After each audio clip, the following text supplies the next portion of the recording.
श्री राम। जय बागेश्वर धाम। जय गुरु कृपा। आज हम वाल्मीकि रामायण के सुंदरकांड के 58वें सर्ग को हिंदी में पढ़ेंगे।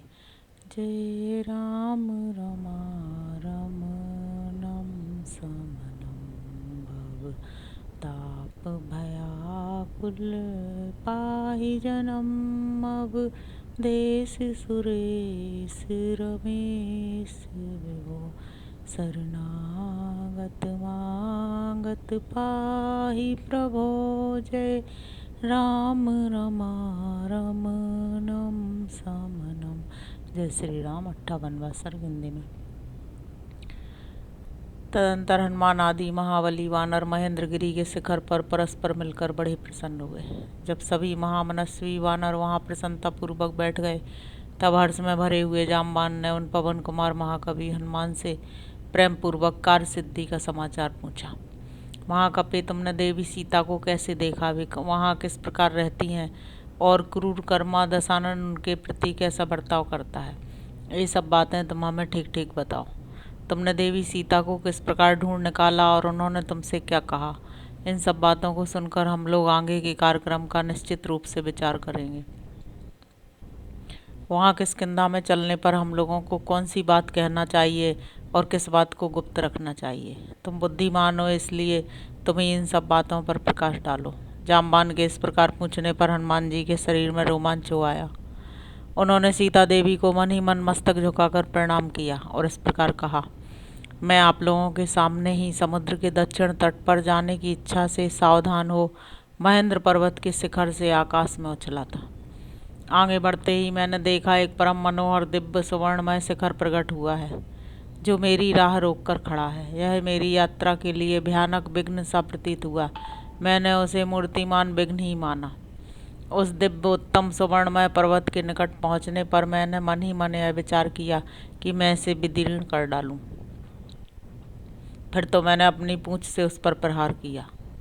उसकी टक्कर लगते ही उस महान पर्वत के सूर्य तुल्य तेजस्वी शिखर के सहस्त्रों टुकड़े हो गए। फिर मेरे उस निश्चय को समझकर महागिरी मैनाक ने मन को आह्लादित सा करते हुए मधुर वाणी में पुत्र कहकर मुझे पुकारा और कहा, मुझे अपना चाचा समझो, मैं तुम्हारे पिता वायु देवता का मित्र हूँ। मेरा नाम मैनाक है और मैं यहाँ महासागर में निवास करता हूँ। बेटा, पूर्व काल में सभी श्रेष्ठ पर्वत पंखधारी हुआ करते थे। वे समस्त प्रजा को पीड़ा देते हुए अपनी इच्छा के अनुसार सब और विचरते रहते थे। पर्वतों का ऐसा आचरण सुनकर पाक शासन भगवान इंद्र ने वज्र से इन सहस्त्रों पर्वतों के पंख काट डाले, परंतु उस समय तुम्हारे महात्मा पिता ने मुझे इंद्र के हाथ से बचा लिया। बेटा, उस समय वायु देवता ने मुझे समुद्र में लाकर डाल दिया था। अतः शत्रु दमन वीर, मुझे श्री रघुनाथ जी की सहायता के कार्य में अवश्य तत्पर होना चाहिए, क्योंकि भगवान श्री राम धर्मात्माओं में श्रेष्ठ तथा इंद्रतुल्य पराक्रमी है। महामना मैनाक की यह बात सुनकर मैंने अपना कार्य उन्हें बताया और उनकी आज्ञा लेकर फिर मेरा मन वहां से आगे जाने को उत्साहित हुआ। महाकाय मैनाक ने उस समय मुझे जाने की आज्ञा दे दी। वह महान पर्वत भी अपने मानव शरीर से तो अंतर्निहित हो गया, परंतु पर्वत रूप से महासागर में ही स्थित रहा। फिर मैं उत्तम वेग का आश्रय ले शेष मार्ग पर आगे बढ़ा और दीर्घ काल तक बड़े वेग से उस पथ पर चलता रहा। तत्पश्चात 20 समुद्र में मुझे नागमाता सुरसा देवी का दर्शन हुआ। देवी सुरसा मुझसे इस प्रकार बोली, कपिश्रेष्ठ देवताओं ने तुम्हें मेरा भक्ष्य बताया है, इसलिए मैं तुम्हारा भक्षण करूंगी, क्योंकि सारे देवताओं ने आज तुम्हें ही मेरा आहार नियत किया है। सुरसा के ऐसा कहने पर मैं हाथ जोड़कर विनीत भाव से उसके सामने खड़ा हो गया और उदास मुख होकर यूं बोला, देवी, शत्रुओं को संताप देने वाले दशरथ नंदन श्रीमान राम अपने भाई लक्ष्मण और पत्नी सीता के साथ दंडकारण्य में आए थे। वहां दुरात्मा रावण ने उनकी पत्नी सीता को हर लिया। मैं इस समय श्री रामचंद्र जी की आज्ञा से दूत होकर उन्हीं सीता देवी के पास जा रहा हूँ। तुम भी श्री रामचंद्र जी के ही राज्य में रहती हो, इसलिए तुम्हें उनकी सहायता करनी चाहिए, अथवा मैं मिथिलेश कुमारी सीता तथा अनायास ही महान कर्म करने वाले श्री रामचंद्र जी का दर्शन करके तुम्हारे मुख में आ जाऊंगा। यह तुमसे सच्ची प्रतिज्ञा करके कहता हूँ। मेरा ऐसा कहने पर इच्छानुसार रूप धारण करने वाली सुरसा बोली, मुझे यह वर मिला हुआ है कि मेरे आहार के रूप में निकट आया हुआ कोई भी प्राणी मुझे टाल कर आगे नहीं जा सकता। जब सुरसा ने ऐसा कहा उस समय मेरा शरीर 10 योजन बड़ा था, किंतु एक ही क्षण में मैं उससे डेढ़ा बड़ा हो गया। तब सुरसा ने भी अपने मुंह को अपने मेरे शरीर की अपेक्षा अधिक फैला लिया। उसके फैले हुए मुंह को देखकर मैंने फिर अपने स्वरूप को छोटा कर लिया। उसी मुहूर्त में मेरा शरीर अंगूठे के बराबर हो गया। फिर तो मैं सुरसा के मुंह में शीघ्र ही घुस गया और तत्क्षण बाहर निकल आया। उस समय सुरसा देवी ने अपने दिव्य रूप में स्थित होकर मुझसे कहा, सौम्य कपिश्रेष्ठ, अब तुम कार्य सिद्धि के लिए सुखपूर्वक यात्रा करो और विदेह नंदिनी सीता को महात्मा रघुनाथ जी से मिलाओ। महाबाहु बानर, तुम सुखी रहो, मैं तुम पर बहुत प्रसन्न हूँ। उस समय सभी प्राणियों ने साधु साधु कहकर मेरी भूरी भूरी प्रशंसा की। तत्पश्चात मैं गरुड़ की भांति उस विशाल आकाश में फिर उड़ने लगा। उस समय किसी ने मेरी परछाई पकड़ ली, किंतु मैं किसी को देख नहीं पाता था। छाया पकड़ी जाने से मेरा वेग अवरुद्ध हो गया, अतः मैं 10 दिशाओं की ओर देखने लगा, परंतु जिसने मेरी गति रोक दी थी ऐसा कोई प्राणी मुझे वहां नहीं दिखाई दिया। तब मेरे मन में चिंता हुई कि मेरी यात्रा में ऐसा कौन सा विघ्न पैदा हो गया जिसका यहाँ रूप नहीं दिखाई दे रहा है। इसी सोच में पड़े पड़े जब नीचे की ओर दृष्टि डाली, तब मुझे एक भयानक राक्षसी दिखाई दी जो जल में निवास करती थी। उस भीषण निशाचरी ने बड़े जोर से अट्टहास करके निर्भय खड़े हुए मुझसे गरज गरज कर यह अमंगलजनक बात कही, विशालकाय बानर, कहाँ जाओगे? मैं भूखी हुई हूँ, तुम मेरे लिए मनोवांछित भोजन हो। आओ, चिरकाल से निराहार पड़े हुए मेरे शरीर और प्राणों को तृप्त करो। तब मैंने बहुत अच्छा कहकर उसकी बात मान ली और अपने शरीर को उसके मुख के प्रमाण से बहुत अधिक बढ़ा लिया, परंतु उसका विशाल और भयानक मुख भी मुझे भक्षण करने के लिए बढ़ने लगा। उसने मुझे या मेरे प्रभाव को नहीं जाना तथा मैंने जो छल किया था वह भी उसकी समझ में नहीं आया। फिर तो पलक मारते मारते मैंने अपने विशाल रूप को अत्यंत छोटा बना लिया और उसका कलेजा निकालकर आकाश में उड़ गया। मेरे द्वारा कलेजे के काट लिए जाने पर पर्वत के समान भयानक शरीर वाली वह दुष्ट राक्षसी अपनी दोनों बाहें शिथिल हो जाने के कारण समुद्र के जल में गिर पड़ी। उस समय मुझे आकाशचारी सिद्ध महात्माओं की यह सौम्य वाणी सुनाई दी, अहो, इस सिंगिका नाम वाली भयानक राक्षसी को हनुमान जी ने शीघ्र ही मार डाला। उसे मारकर मैंने फिर अपने उस आवश्यक कार्य पर ध्यान दिया जिसकी पूर्ति में अधिक विलंब हो चुका था। उस विशाल मार्ग को समाप्त करके मैंने पर्वतमालाओं से मंडित समुद्र का वह दक्षिण किनारा देखा जहाँ लंकापुरी बसी हुई है। सूर्यदेव के अस्ताचल को चले जाने पर मैंने राक्षसों की निवास स्थान भूता लंकापुरी में प्रवेश किया, किंतु वे भयानक पराक्रमी राक्षस मेरे विषय में कुछ भी जान न सके। मेरे प्रवेश करते ही प्रलय काल के मेघ की भांति काली कांति वाली एक स्त्री अट्टहास करती हुई मेरे सामने खड़ी हो गई।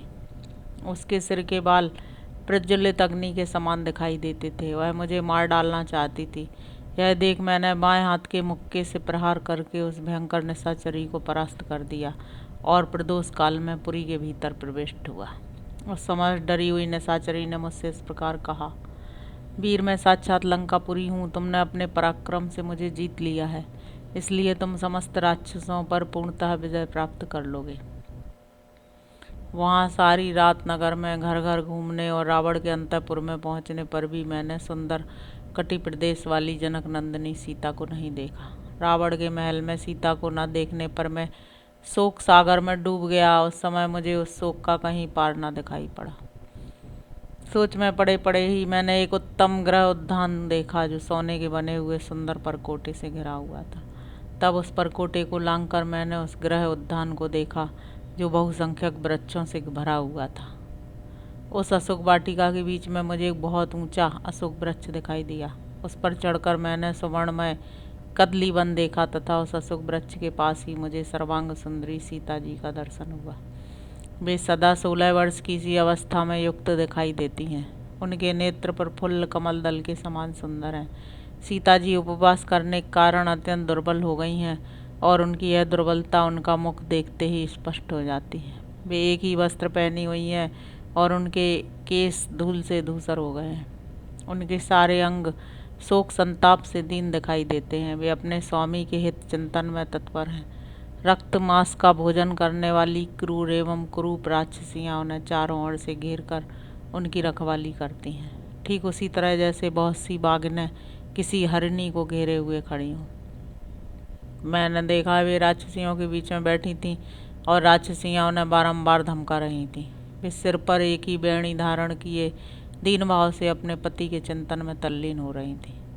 धरती ही उनकी सैया है। जैसे हेमंत ऋतु आने पर कमलनी सूखकर श्रीहीन हो जाती है, उसी प्रकार उनके सारे अंग कांतिहीन हो गए।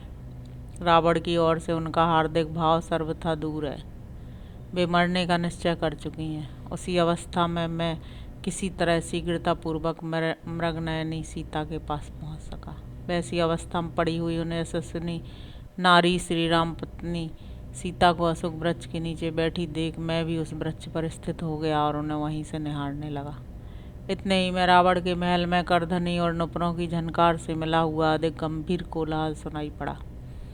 फिर तो मैंने अत्यंत उद्विग्न होकर अपने स्वरूप को समेट लिया, छोटा बना लिया और पक्षी के समान उस गहन सिंसपा वृक्ष में छिपा बैठा रहा।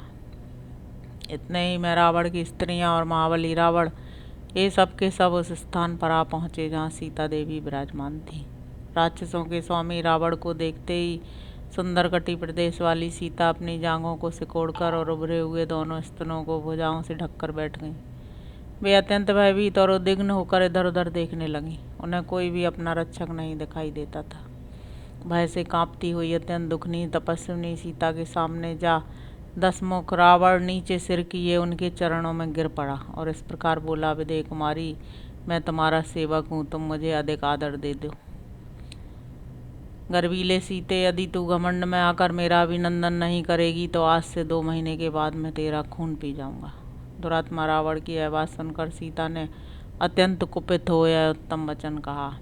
नीच निशाचर, अमित तेजस्वी भगवान श्री राम की पत्नी और इक्ष्वाकु कुल के स्वामी महाराज दशरथ की पुत्रवधू से यह ना कहने योग्य बात कहते समय तेरी जीभ क्यों नहीं गिर गई?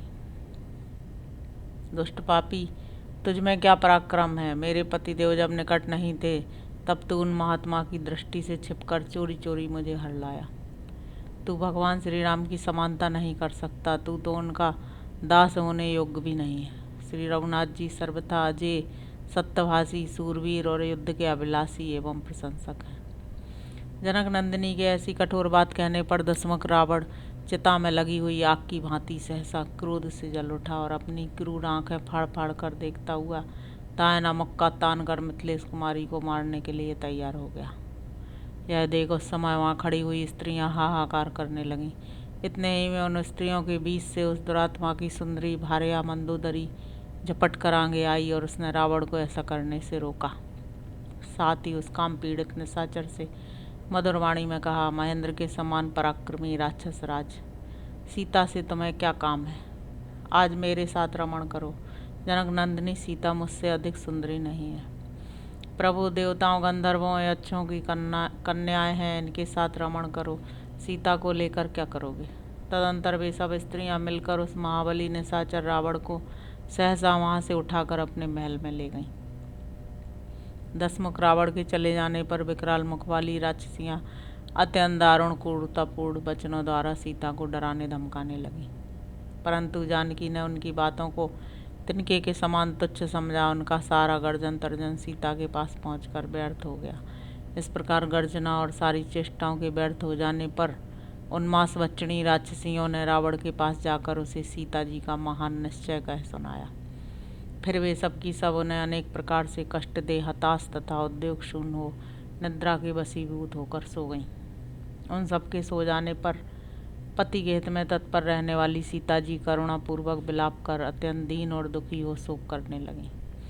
उन राक्षसियों के बीच से त्रिजटा नाम वाली राक्षसी उठी और अन्य निशाचरियों से इस प्रकार बोली, अरे तुम सब अपने आप को ही जल्दी जल्दी खा जाओ, कजरारे नेत्रों वाली सीता को नहीं।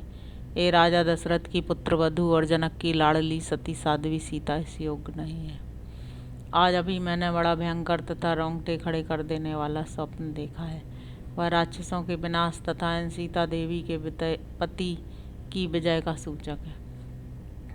ये सीता ही श्री रघुनाथ जी के रोष से हमारी और इन सब राक्षसियों की रक्षा करने में समर्थ है।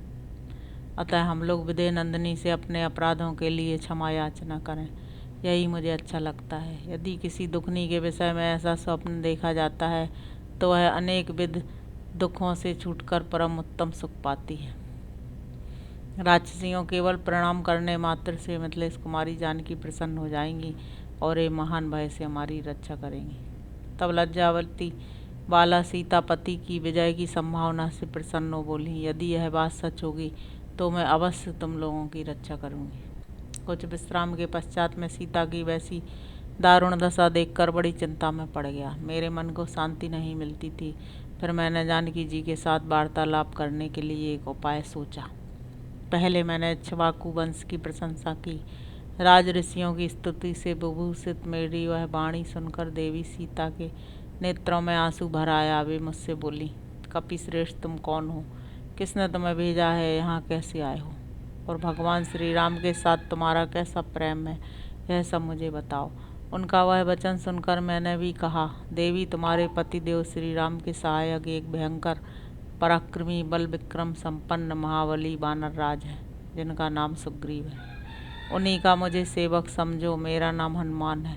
अनायासी महान कर्म करने वाले तुम्हारे पति श्री राम ने मुझे भेजा है, इसलिए मैं यहाँ आया हूँ। यशस्वी पुरुष सिंह दशरथ नंदन साक्षात श्रीमान राम ने पहचान के लिए यह अंगूठी तुम्हें दी है। देवी मैं चाहता हूँ आप मुझे आज्ञा दें कि मैं आपकी क्या सेवा करूं। आप कहें तो मैं अभी आपको श्री राम और लक्ष्मण के पास पहुंचा दूं। इस विषय में आपका क्या उत्तर है?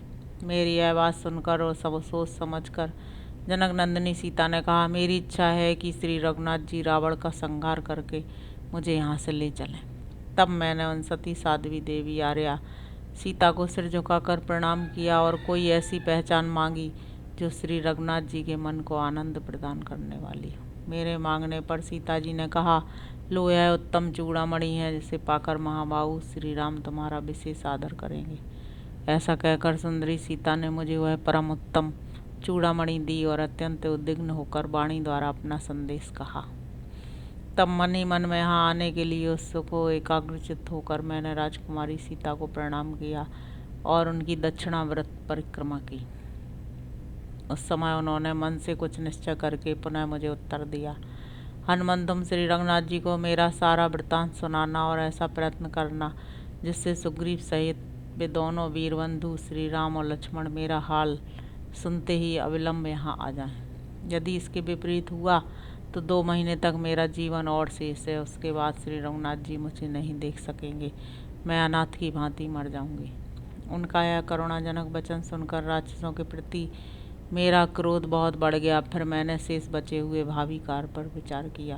तदंतर मेरा शरीर बढ़ने लगा और तत्काल पर्वत के समान हो गया। मैंने युद्ध की इच्छा से रावण के उस वन को उजाड़ना आरंभ किया जहाँ के पशु और पक्षी घबराए और डरे हुए थे। उस उजड़े हुए वनखंड को वहाँ सोकर उठी हुई विकराल मुख वाली राक्षसियों ने देखा। उस वन में मुझे देखकर वे सब इधर उधर से जुट गईं और तुरंत रावण के पास जाकर उन्होंने वन विध्वंस का सारा समाचार कहा। महाबली राक्षस राज, एक दुरात्मा वानर ने आपके बल पराक्रम को कुछ भी न समझकर इस दुर्गम परमदावन को उजाड़ डाला है। महाराज, यह उसकी दुर्बुद्धि ही है जो उसने आपका अपराध किया। आप शीघ्र ही उसके वध की आज्ञा दें, जिससे वह बचकर चला न जाए। यह सुनकर राक्षस राज ने अपने मन के अनुकूल चलने वाले किंकर नामक राक्षसों को भेजा, जिन पर विजय पाना अत्यंत कठिन था। वे हाथों में सूल और मुगदर लेकर आए थे। उनकी संख्या 80,000 थी, परंतु मैंने उस वन प्रांत में एक परिघ से ही उन सबका संहार कर डाला। उनमें से जो मरने से बच गए वे जल्दी जल्दी पैर बढ़ाते हुए भाग गए। उन्होंने रावण को मेरे द्वारा मारी सारी सेना के मारे जाने का समाचार बताया। तत्पश्चात मेरे मन में एक नया विचार उत्पन्न हुआ और मैंने क्रोधपूर्वक वहाँ के उत्तम चैत्य प्रासाद को, जो लंका के सबसे सुंदर भवन था तथा जिसमें 100 खंभे लगे हुए थे, वहाँ के राक्षसों का संहार करके तोड़फोड़ डाला। तब रावण ने घोर रूप वाले भयानक राक्षसों के साथ, जिनकी संख्या बहुत अधिक थी, प्रहस्त के बेटे जम्बूमाली को युद्ध के लिए भेजा। वह राक्षस बड़ा बलवान तथा युद्ध की कला में कुशल था, तो भी मैंने अत्यंत घोर परिघ से मारकर सेवकों सहित उसे काल के गाल में डाल दिया। यह सुनकर राक्षस राज रावण ने पैदल सेना के साथ अपने मंत्री के पुत्रों को भेजा जो बड़े बलवान थे, किंतु मैंने परिख से ही उन सबको यमलोक भेज दिया। सम्रांगण में शीघ्रतापूर्वक पराक्रम प्रकट करने वाले मंत्री कुमारों को मारा गया सुनकर रावण ने 5 सूरवीर सेनापतियों को भेजा। उन सबको भी मैंने सेना सहित मौत के घाट उतार दिया। तब दशमुख रावण ने अपने पुत्र महाबली अच्छ कुमार को बहुसंख्यक राक्षसों के साथ युद्ध के लिए भेजा। मंदोदरी का वह पुत्र युद्ध की कला में बड़ा प्रवीण था। वह आकाश में उड़ रहा था। उसी समय मैंने सहसा उसके दोनों पैर पकड़ लिए और 100 बार घुमाकर उसे पृथ्वी पर पटक दिया। इस तरह वहाँ पड़े हुए कुमार अच्छ को मैंने पीस डाला। अच्छ कुमार युद्धभूमि में आया और मारा गया है सुनकर दशमुख रावण ने अत्यंत कुपित हो अपने दूसरे पुत्र इंद्रजित को, जो बड़ा ही दुर्मद और बलवान था, भेजा। उसके साथ आई हुई सारी सेना को और उस राक्षस शिरोमणि को भी युद्ध में हतोत्साह करके मुझे बड़ा हर्ष हुआ। रावण ने इस महाबली महाबाहु वीर को अनेक मदमत्त वीरों के साथ बड़े विश्वास से भेजा था। इंद्रजित ने देखा मेरी सारी सेना को चल गई, तब उसने समझ लिया कि इस बानर का सामना करना असंभव है। अतः उसने बड़े वेग से ब्रह्मास्त्र चलाकर मुझे बांध लिया। फिर तो वहाँ राक्षसों ने मुझे रस्सियों से भी बांधा। इस तरह मुझे पकड़कर वे सब रावण के समीप ले आए। दुरात्मा रावण ने मुझे देखकर वार्तालाप आरंभ किया और पूछा, तू लंका में क्यों आया तथा राक्षसों का वध तूने क्यों किया? मैंने वहाँ उत्तर दिया, है सब कुछ मैंने सीता जी के लिए किया। प्रभु जनक नंदिनी के दर्शन की इच्छा से ही मैं तुम्हारे महल में आया हूँ। मैं वायु देवता का और पुत्र हूँ, जाति का बानर हूँ और हनुमान मेरा नाम है। मुझे श्री रामचंद्र जी का दूत और सुग्रीव का मंत्री समझो। श्री रामचंद्र जी का दूत कार्य करने के लिए ही मैं यहाँ तुम्हारे पास आया हूँ। तुम मेरे स्वामी का संदेश जो मैं तुम्हें बता रहा हूँ सुनो। राक्षस राज वानर राज सुग्रीव ने तुमसे एकाग्रता पूर्वक जो बात कही है उस पर ध्यान दो।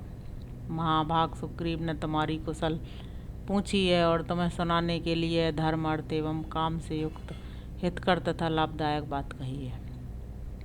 जब मैं बहुसंख्यक वृक्षों से हरे भरे ऋषिमुख पर्वत पर निवास करता था, उन दिनों रण में महान पराक्रम प्रकट करने वाले रघुनाथ जी ने मेरे साथ मित्रता स्थापित की थी।